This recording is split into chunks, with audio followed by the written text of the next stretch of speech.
Tendance, mon ami. Chaque soir en ouverture de Smart Bourse, nous retrouvons Pauline Gratel qui vous apporte les infos clés du jour sur les marchés. Bonsoir Pauline. Bonsoir. Et commençons avec l'Europe et des indices actions qui évoluent sans grande tendance aujourd'hui. Oui, l'Eurostoxx 50 est en léger repli et le Stoxx 600 autour de l'équilibre. À noter le gain de 1% du FTSE, on y reviendra après.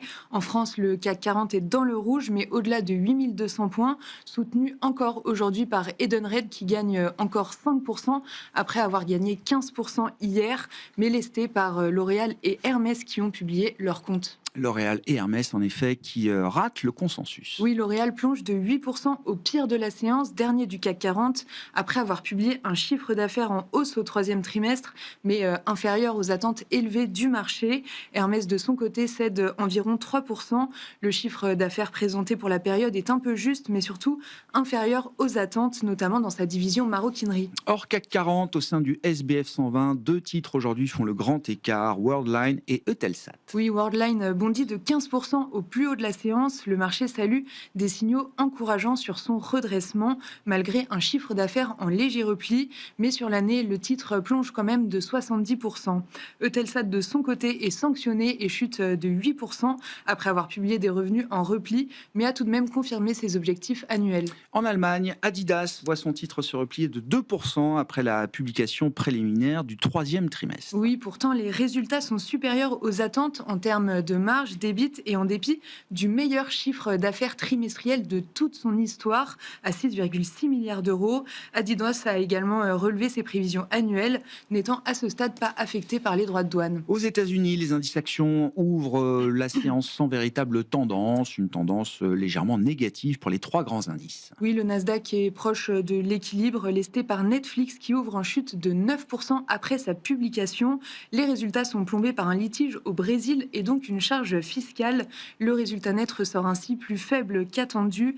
Malgré tout, Netflix fait état d'une croissance record de ses ventes publicitaires en hausse de 17% sur le troisième trimestre. Les investisseurs ont également regardé les comptes de Texas Instruments. Le titre plonge de 8%. Le fabricant de puces fait état de résultats et de prévisions inférieures aux attentes à cause d'un ralentissement de la demande.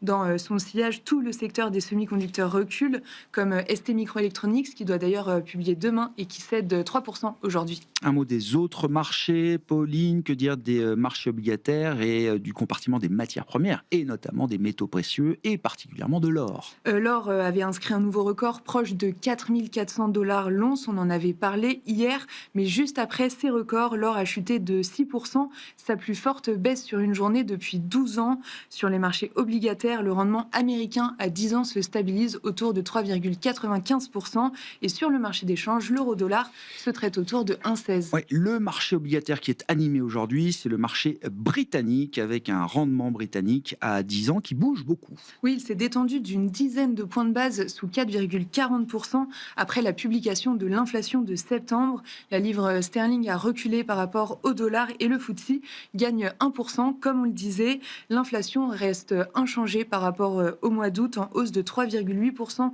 sur un an, alors que les analystes attendaient une accélération à 4%.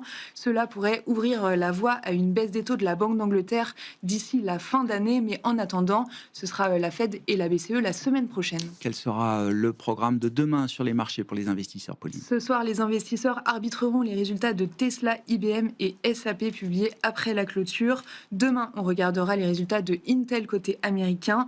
En France, journée de publication chargée puisqu'on attend une dizaine de publications au sein du CAC 40. Vinci, Thales, Orange, Dassault Systèmes, Bureau Veritas, Renault ou encore Accor. Tendance, mon ami, chaque soir en ouverture de Smart Bourse, Pauline Gratel vous apporte les infos clés du jour sur les marchés.